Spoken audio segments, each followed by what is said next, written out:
Washington.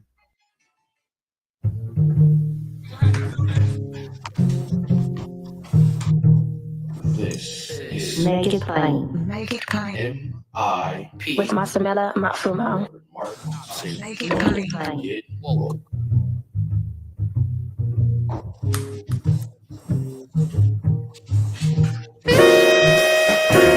Bless you and good morning.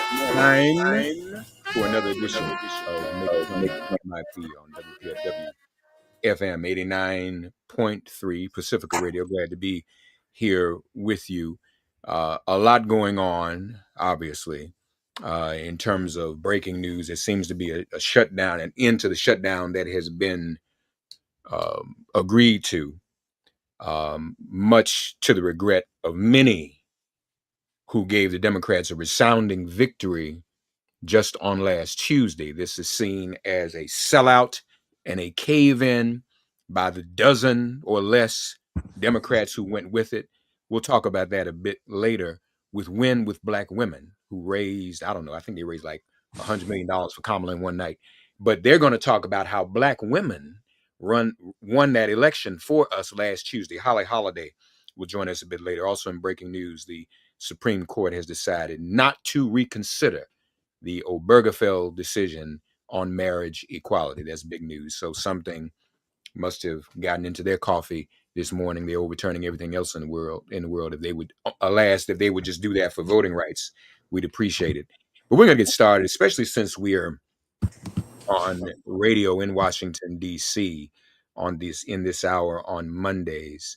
We're happy to have with us a dear friend who's a dynamic counselor and attorney. She's going to talk to us about a case of police violence in the context of this over-policed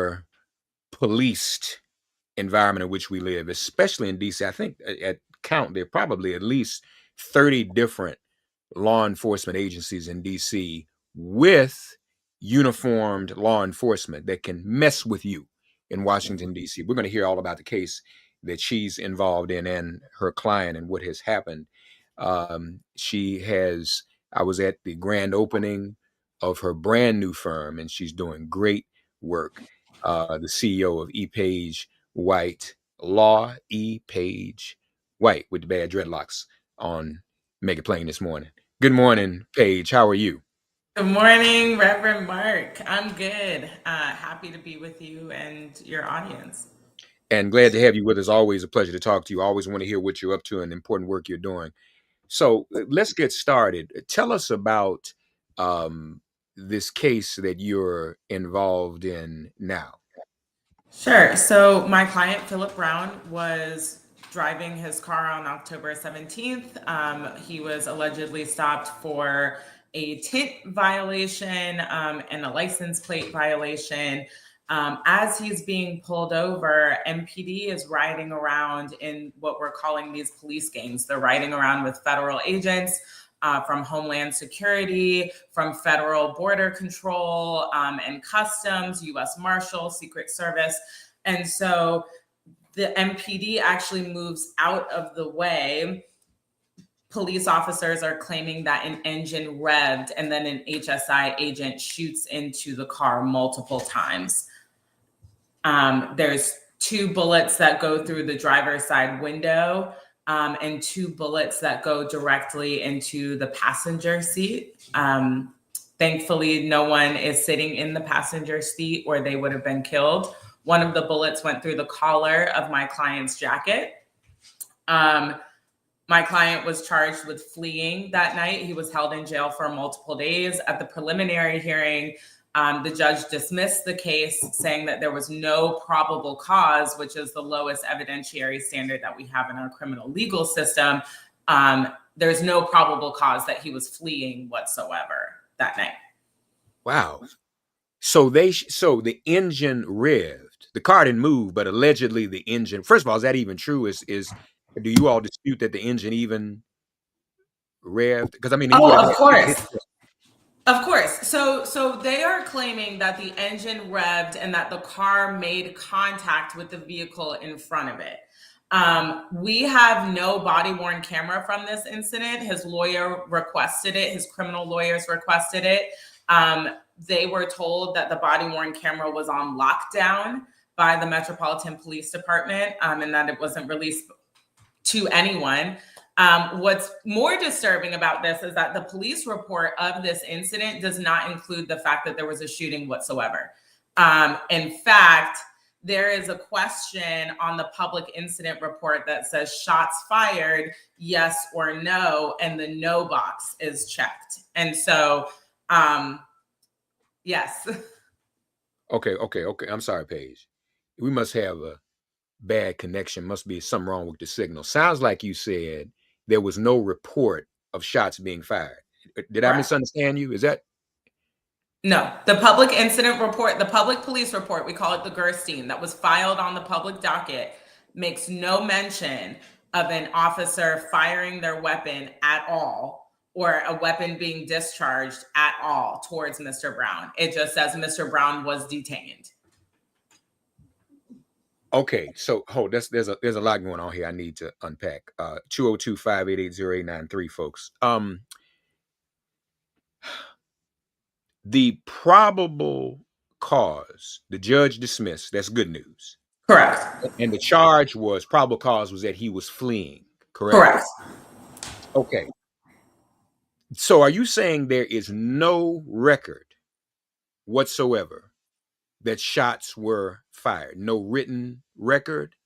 There is no written record that has been released to the public. Pam Smith, the chief of MPD here, the Metropolitan Police Department, has come on record and said that there was a second police report filed the next morning. Now, where it was filed and to whom it was filed, we have no idea, because when you use the term filing, that means filing it on the public docket.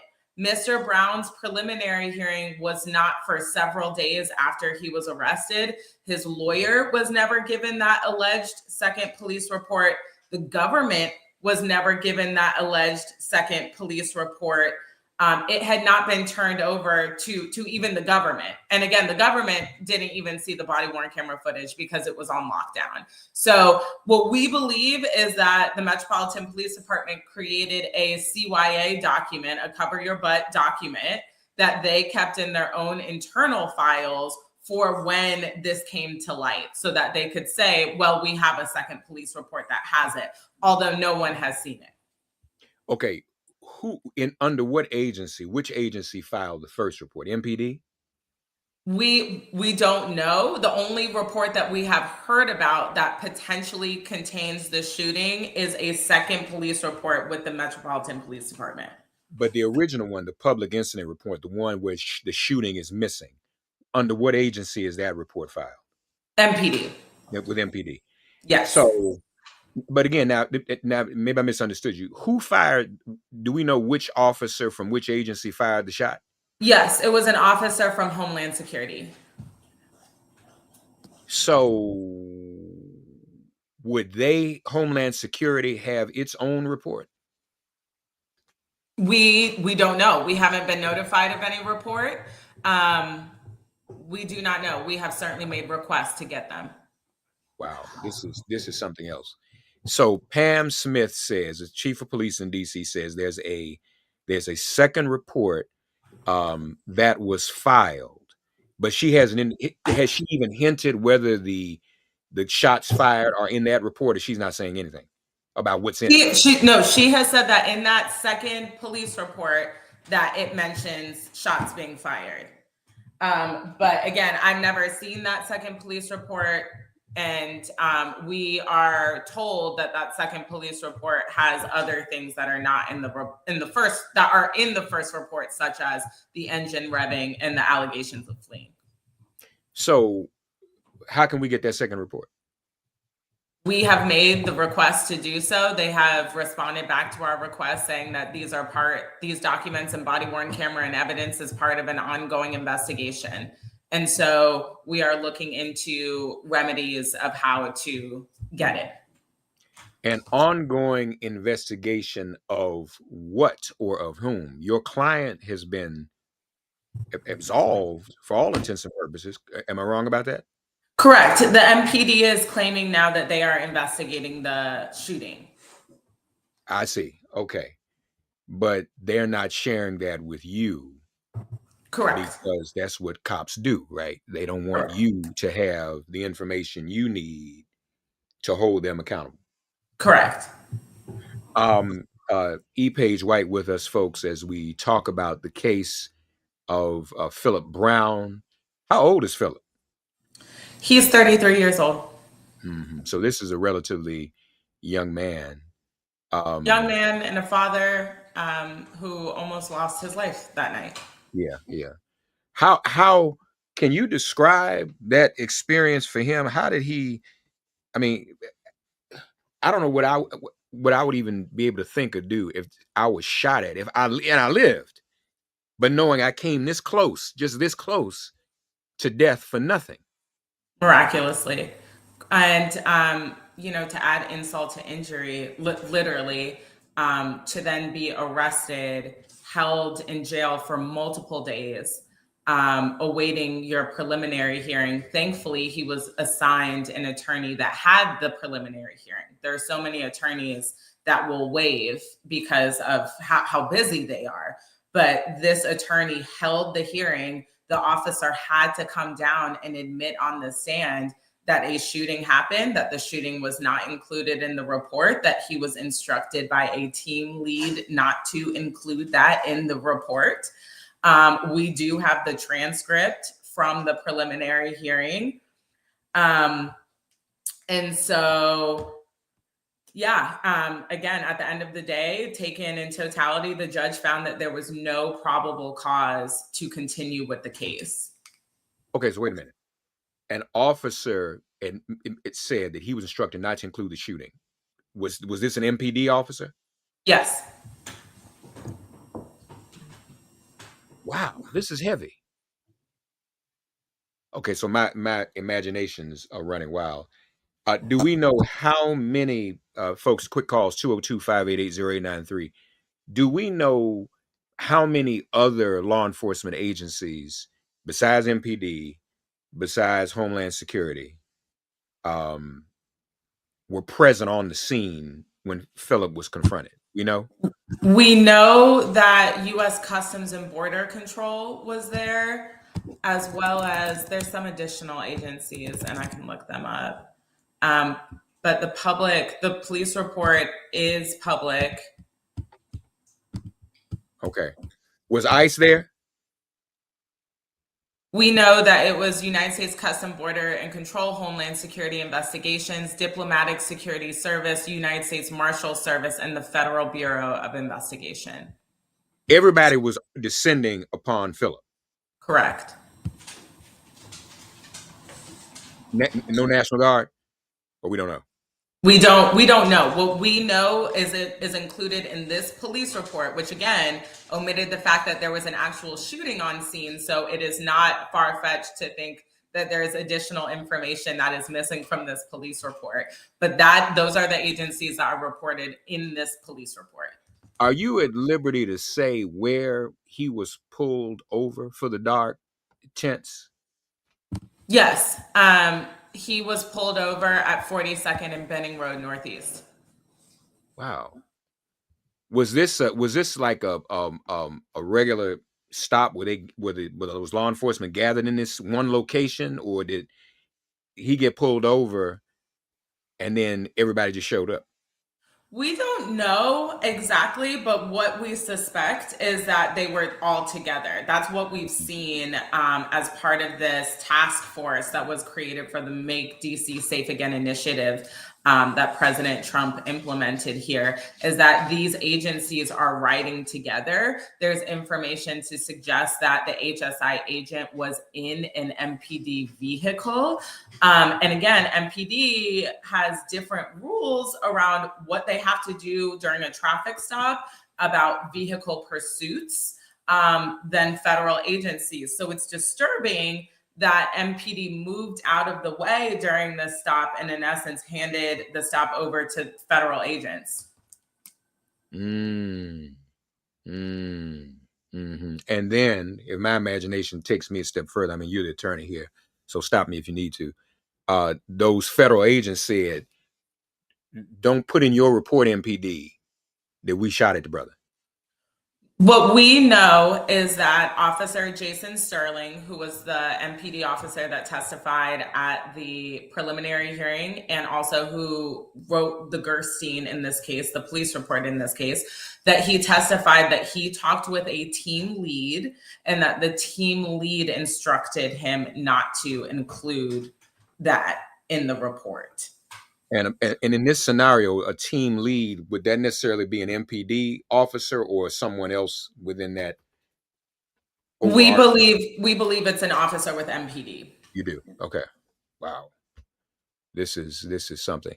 Paige, talk to us, Paige White with us, folks, as we talk about the case of Philip Brown, shot at by Homeland Security Investigations during a traffic stop for tinted windows and a missing front license plate. That's what alleged. First of all, is that even true? Are his windows or his license plate in question, or does that even come up now since they went to probable cause of flight? It's right. It's a non-factor in multiple senses. In that, we have been given no concrete evidence or no evidence at all, not just concrete, but no evidence at all from MPD about what occurred during this stop. We have no power to subpoena video at this point because we haven't brought a case. At this point, we are just saying, give us the information, give us what happened in this matter. And the only people that can really do that at this point are the Metropolitan Police Departments and these federal agencies, and they have not given us access to any of that. But also, you have someone who is stopped for an alleged traffic violation. That is a ticket. That is, it's nonviolent. And so the fact that anyone pulled out a weapon and much less discharged that weapon multiple times, almost killing someone, is deeply disturbing. Yeah. That's very disturbing. You said you've not brought a case yet. If you were to bring a case, what would it be? I mean, what would we, and how would we get that ball rolling? Under what auspices would that be? Because I guess there's still grounds because he was shot at. Aren't there still grounds for a criminal case? Oh, certainly. There's shooting somebody in that manner is assault with intent to kill. Yeah. Conspiring to cover up that a crime is conspiracy. That's accessory after the fact. And so we would certainly be asking for these officers not only to be investigated, but to be criminally charged with their actions that night. Beyond that, we are certainly looking into what we can do civilly for Mr. Brown. And the first step is figuring out who is all involved. Who was involved, who was there, and who did what. But that's part of the agenda to cause confusion. You got a whole gumbo of law enforcement agencies. Everybody's there. It's just buck wild. And so it's probably a way to obfuscate, to prevent you from knowing who all was involved, and to some extent, prevent you from finding out who fired the shot. I mean, that's Correct. Really what we're dealing with, right? Correct. Yeah. 202-588-0893, MIP on 89.3. Folks, want to get your thoughts on that. I wonder how many of you have had similar experiences in terms of traffic stops and being pulled over. The flight, the alleged flight or the fleeing, revs the engine allegedly, hits the car in front of him. What car was that? Has anybody seen that car? Whose car was it? We have not seen that car. A description of the vehicle is in the police report, but we haven't seen that car or heard of any damage being done to that car. Okay.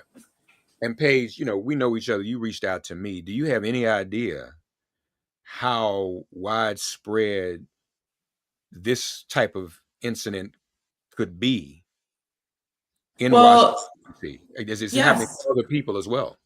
Yes, and so Pam Smith has come on record and essentially said that her officers didn't do anything wrong in this situation, that they followed protocol that predated her. And so the fact that our chief of police has endorsed and said that there was nothing wrong with the fact that the police report, the only police report that has been filed anywhere, does not contain any mention of the shooting, and saying that that is protocol. That is deeply disturbing. How many other police reports and incidents have happened like this, where there's just been no mention and no record of it?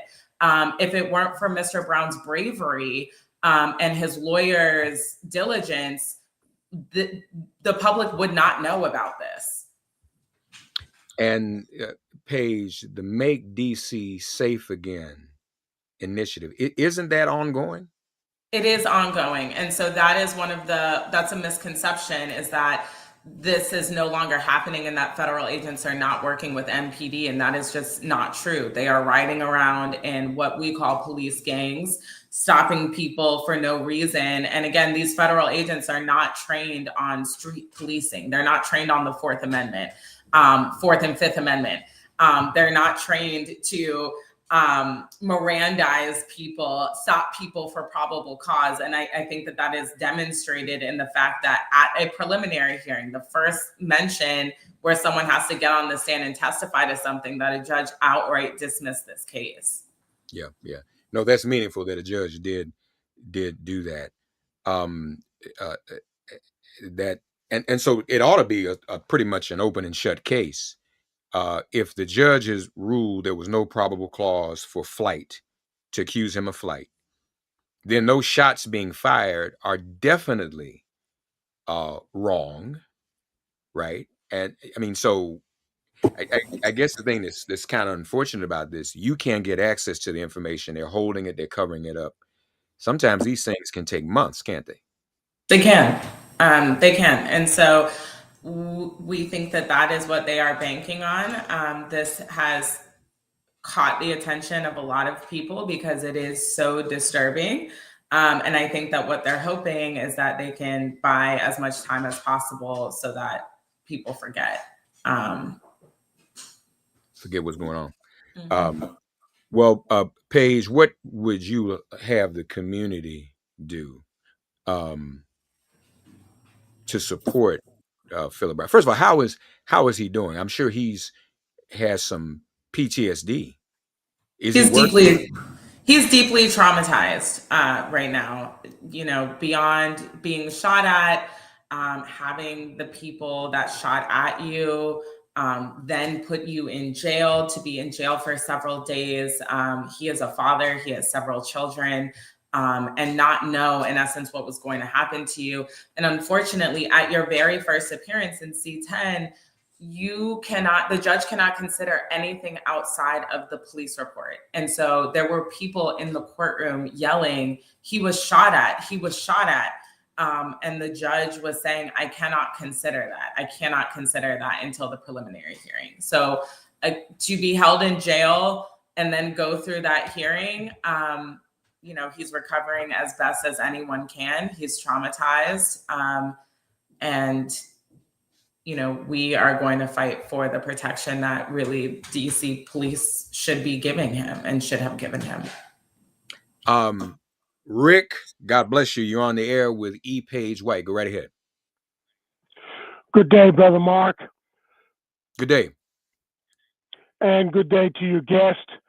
I just want to say that after being poisoned by members of the CIA there in Washington, D.C., at D.C. General, I know and believe that it is hard. It is hard. Mike, I don't know what's going on in the White House. Okay. So Rick's saying something else about something happened to him. Okay, thank you, Rick, for your call. So again, Paige, what would you enjoin the community to do in this matter? So there's a number of community organizations here that are calling for accountability, writing to the DC council members about this issue, having them pass emergency legislation for this task force to stop. Additionally, calling for transparency, calling the Metropolitan Police Department, the 6th District, the headquarters, and demanding accountability and transparency into this incident. Release the body-worn camera. Tell us who the officer was that was involved in the shooting. Tell us who the officers were that were on scene, and give transparency into this alleged investigation. Yeah. No, that's important. And you've got to get to the bottom of this. Does the not to toot a horn of mine, but I co-authored the legislation for the Office of Citizen Complaints in Washington, D.C. We got that done it's been about 30 years. Is that effective? Is that a recourse? Can they get involved immediately and perhaps even because I think at one time, I don't know if they still do, they had subpoena power. We're trying to get it. Can they get what we need? That is certainly something that we're looking into. Okay.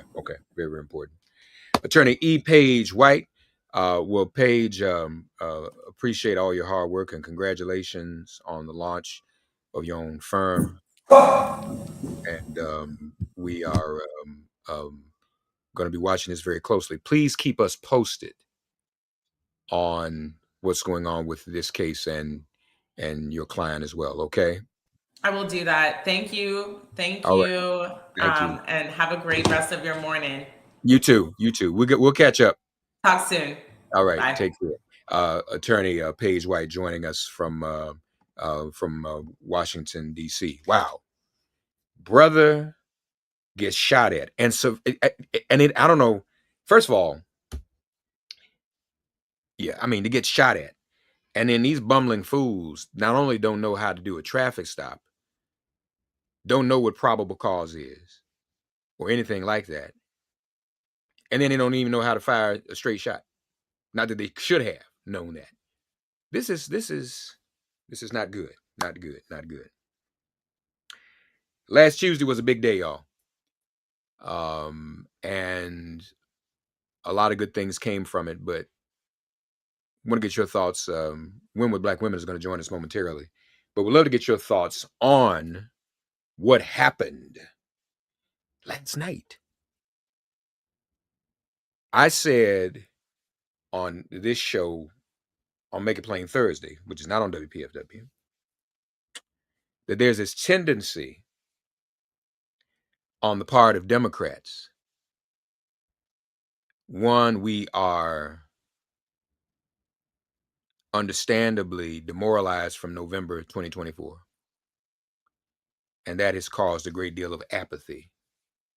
But now, when we win, we get lost in a euphoria, and then we go to sleep. And when I mean the tent, a caller called last week and talked about how big our tent is and how problematic they call right here on WPFW on Make It Plain, MIP on 89.3. The tent is big. And we saw how big it was last Tuesday because you had extreme personalities win elections.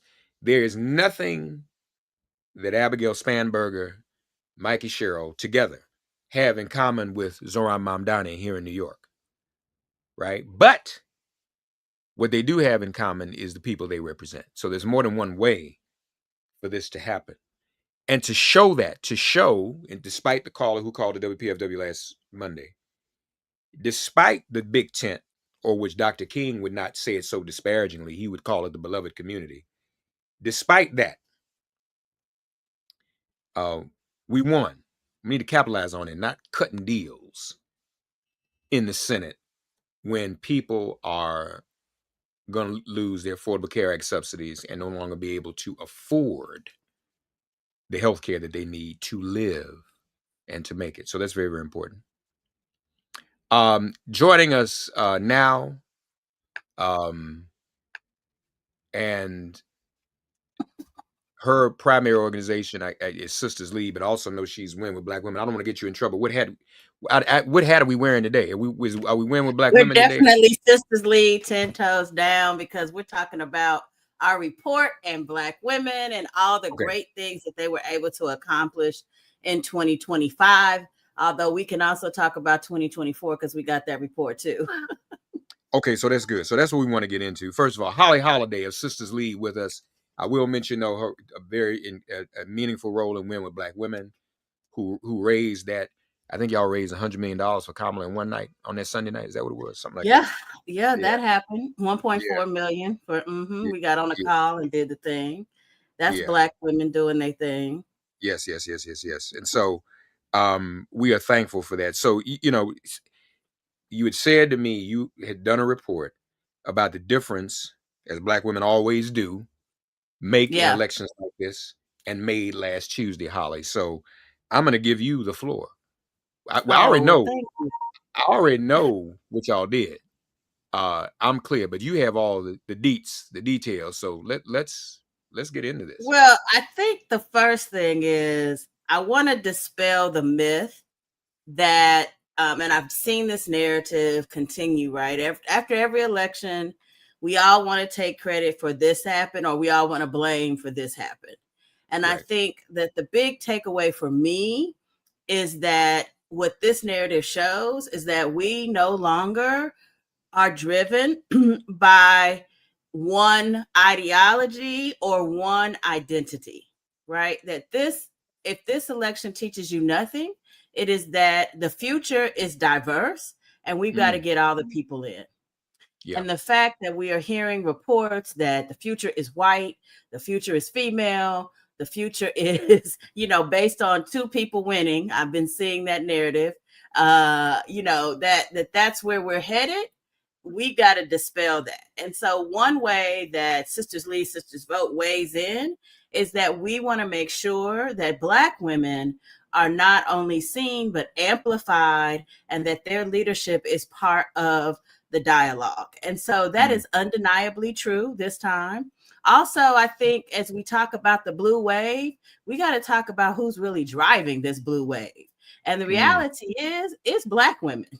Black women have continued to show up in the 90 percentile every single election. And this election is no different.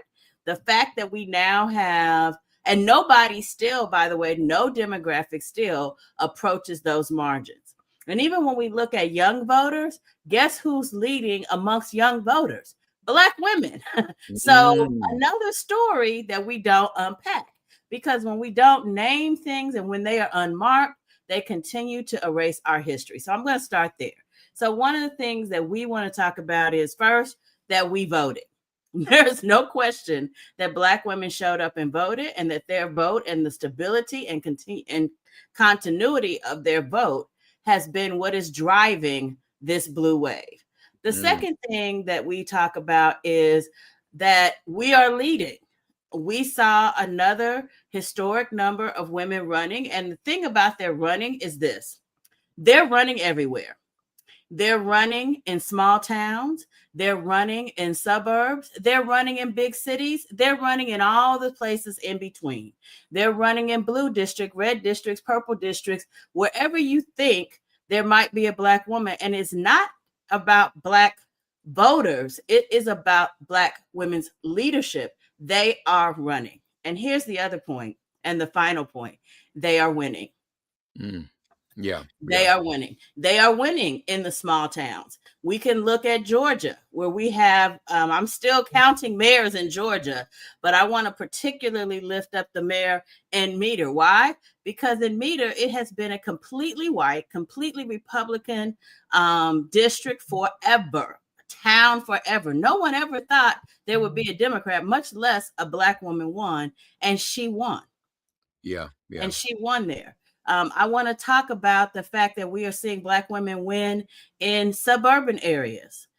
again, the holy grail of so-called whiteness, and we're seeing Black women win. And of course, we know about the mayors in Detroit and Albany and Syracuse, so we know, and it's not hard to convince people that you can win in the city, but we're winning there too. Kansas City, Conyers, Georgia. Absolutely, my hometown, Kansas City. Swainsboro, Georgia, Pritchard, Alabama, Oakland, of course, Charlotte, North Carolina. Vilal's the fifth term. Wow, Vi's been mayor for a minute, hasn't she? Oh yeah, she's been mayor for a minute. Can you believe that? But you mentioned, let's go back. You mentioned how this is the women's moment. And it's interesting to hear people say that, especially with regards to white women, because we've had these moments before and didn't work out too well, right? I mean, and on the national stage, I mean, I think it shows what can happen in a state versus a national ballot. We saw what happened with Hillary Clinton. We saw what happened with Kamala Harris.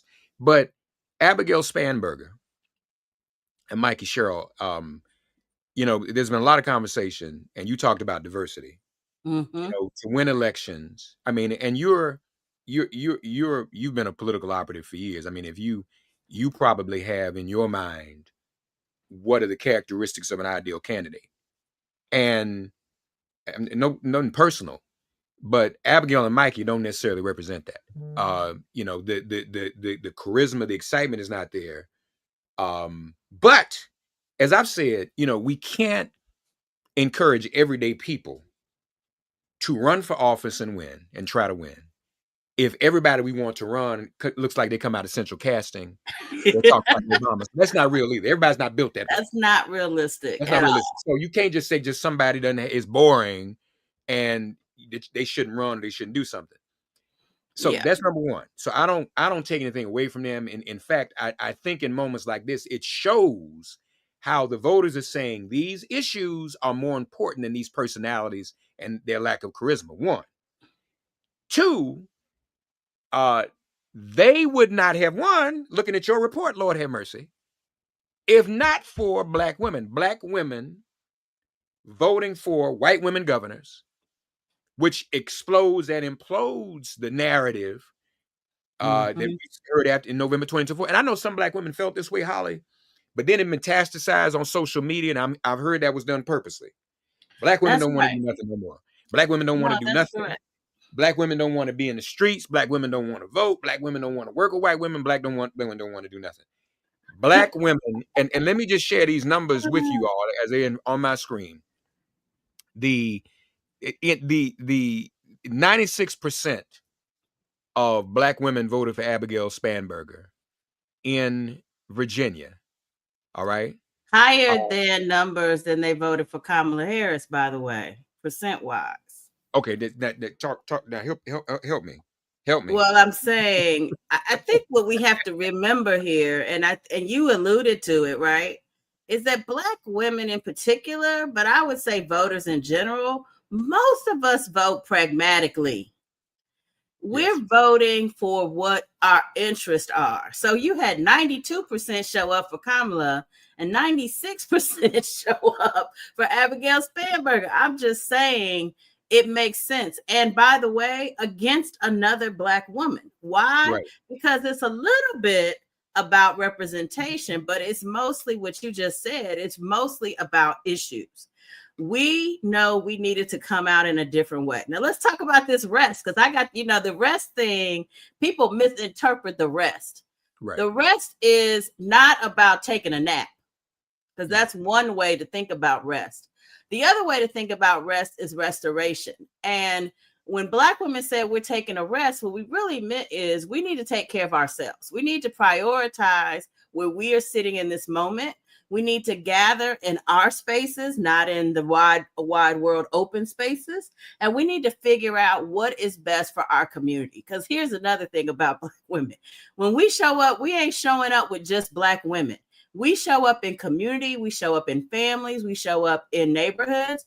And so in order to really understand and really unpack what happened in 2024, we needed to take a step back from trying to save everybody and figure out what we needed to do to try to save our communities. That's right. And I think that's what you saw in 2025. So no, we're not going to be at the front of your protest, although some of us may choose to participate. No, we're not going to be trying to give you the formula to save the world. We needed to regroup and think about what we need in our own communities and how we needed to show up. And the reality is, in this election, it was reflected that we did exactly that. We needed to think about who do we want representing us. And so initially for us, starting in these small places, I think of this as, you know, we all know that everybody's not going to be at the top of leadership forever, some because of term limits, some because of age, and some because they're just going to get voted out. So what we really need to be thinking about long-term for our future and protection is who's going to be next. And so I like to think about these reports as a roll call of what's next. Who's going to be next? And I need people to understand that you got lots of Black women to choose from, because we have a lot of political talent out here across the country that is ready and prepping for these higher roles. Big deal. Big deal. I just also want to lift up too, you don't have a Governor Mikey Sherrill without 95% of Black women. Absolutely not. For her in New Jersey. Now, a couple things. You mentioned 92% in Virginia voted for Kamala Harris. So 4% is a decent margin of error. That other 4% probably realized they messed up in November by not showing up. Because I mean, again, we thought we had it. A lot of people, that's the other thing about our side, Holly. You can't really declare victory or be too self-confident. Because folks, well, I ain't got to vote because Mark and Holly said we good, so I ain't got to. Oh, we are not good. We're still building. We're still building, so we're not good. Also, but we better. We better than advertised, but not quite the good. Better than advertised. Now, and when you get a minute, if I can be as presumptuous as to give you an assignment, I mean, you may already know it. I'm looking at Mikey Sherrill, and the numbers in New Jersey: 95% of Black women voting for her against Chitterelli. I wonder what the vote was for Raz Baraka in the primary. Back in the primaries. It was, Black women definitely split themselves amongst various candidates. And Ross did pull, I can't remember the exact percentages, but I do have them. But he did pull off a pretty decent slice, especially because as you well remember, right before his election, he made a huge stand around immigration and going with Congresswoman McIver, who was driving the inhumanity of treatment of immigrants in New Jersey and specifically in the city of Newark. And so that did garner a lot of support. Because again, to your bigger point that you keep making, and I want to stand on 10 toes with you, we are looking at how these issues are impacting our community and who our champions are. I think one of the things that we definitely are seeing in terms of how Black women are voting is that more and more are looking for people who align with their agenda, as opposed to waiting for the politicians to say, here's what we're going to do for you. We're coming and saying, here's the things that we care about. Who's meeting what we need the most? Yeah. And I would have liked to have seen our brother win that. I mean, and I was one of the people who encouraged him to run. Well, he was a classmate of mine at Howard University. He was the student body president when I was a junior, and then the administration that I championed came in right behind him. So it would have been nice to see my fellow Bison get that job. But I know that Roz's political future continues. And so I can't wait to see what he does next. In Georgia. So, and this is important, Public Service Commission. And this here's the lesson in this, folks. Down ballot. Everything is not at the top of the ticket. No. Georgia power bills have gone up 6 times, multiplied times 6. So it made me feel good if people said, you know what, I got to go vote for the Public Service Commission. Yeah. I mean, there was time you could, I'm gonna be honest with you, between 2008 and 2016, folks only wanted to vote for one office. And all that other stuff went down the drain. So Yeah. the fact that people are getting that public service commission, that's important. Also, in some house and state house and state senate races, that's where the redistricting is happening. So we need people there. Everything's not in Washington. Teresa Gillespie Isom flipped state senate district 2 from red to blue in Mississippi, which helped to break the Republican supermajority. Black woman. That's right. Erica Evans, Seattle's first Black woman city attorney. Virginia, not just Abigail. Black women flipped 4 House of Delegates seats from Republican to Democrat. All 14 incumbent Black women delegates retained their seats.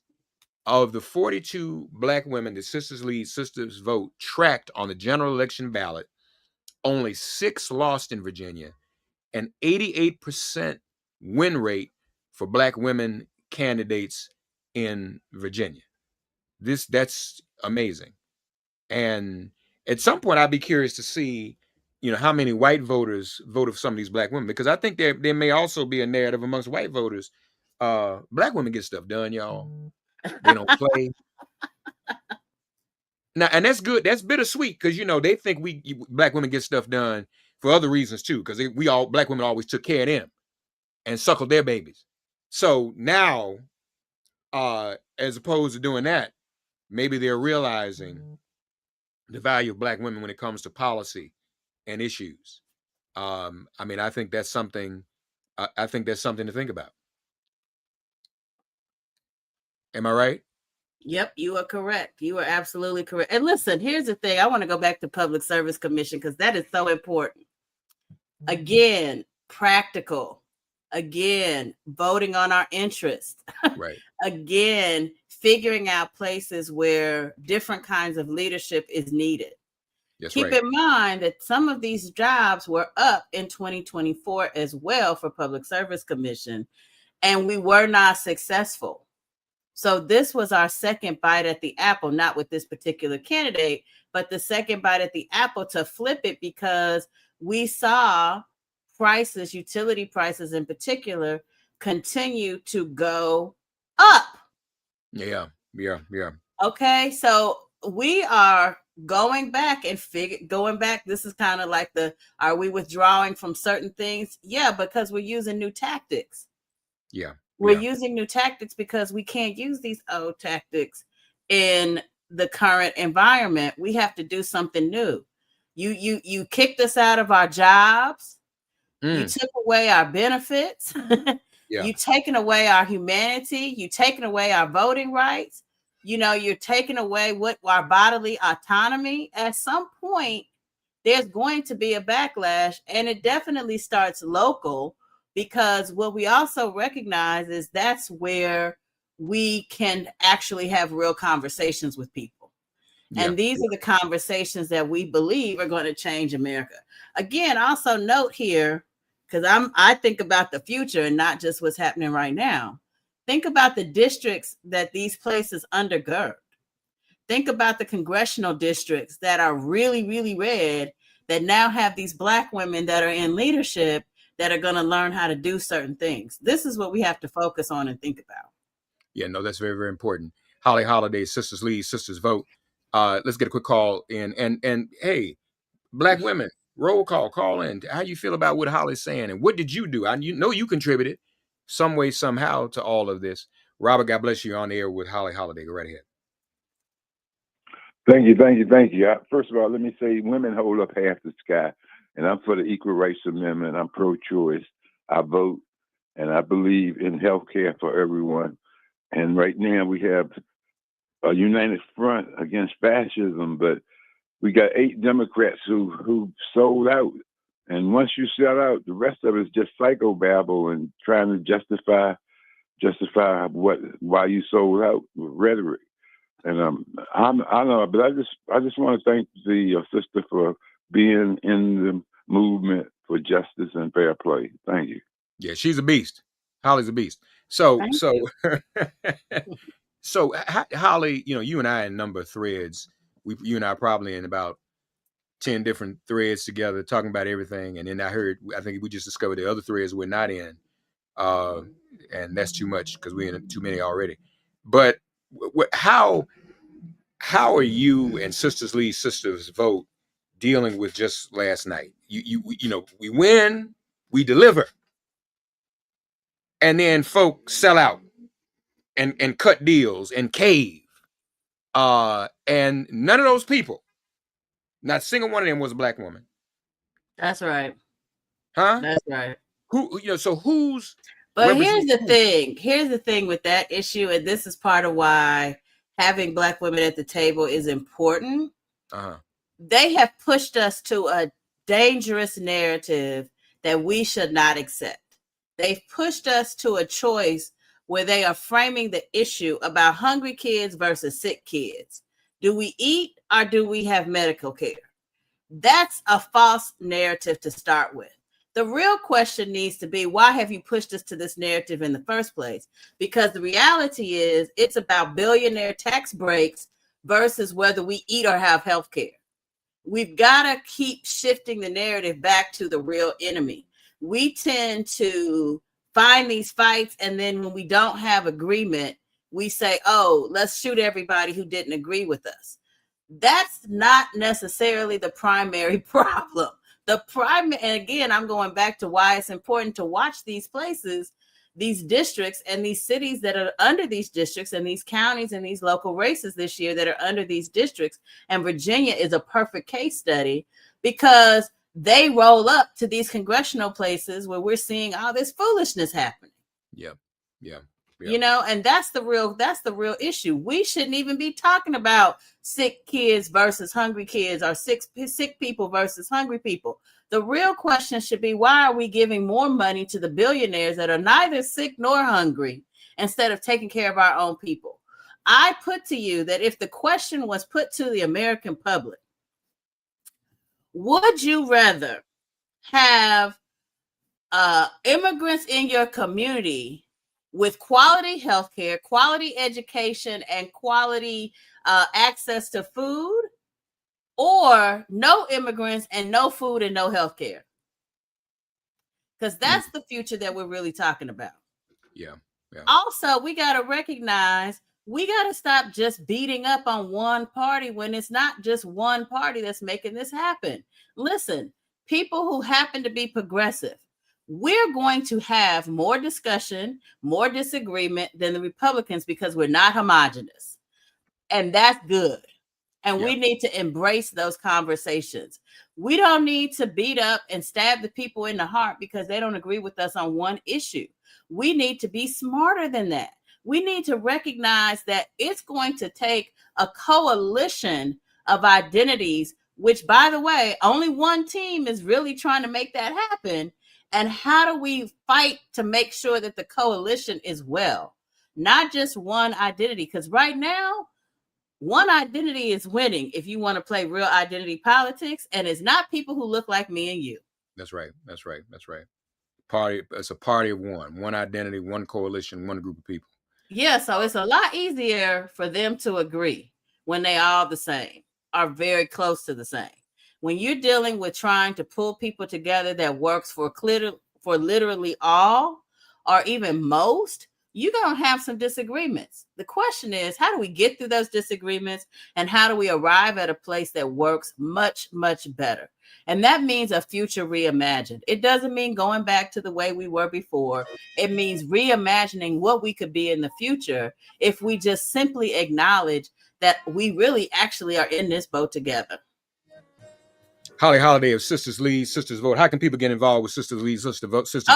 You can follow us on social media everywhere at Sisters Lead. Please. Our official report comes out on Friday, so check us out. You can go to our YouTube channel on Friday and see the whole cabal unfold. But this has been a great snapshot and preview. We're going to go deep into the crates, talking about Black women's voting, Black women leading, and of course, Black women winning. Thank you, Holly, for joining us. Thanks for the preview, folks. It has been made plain.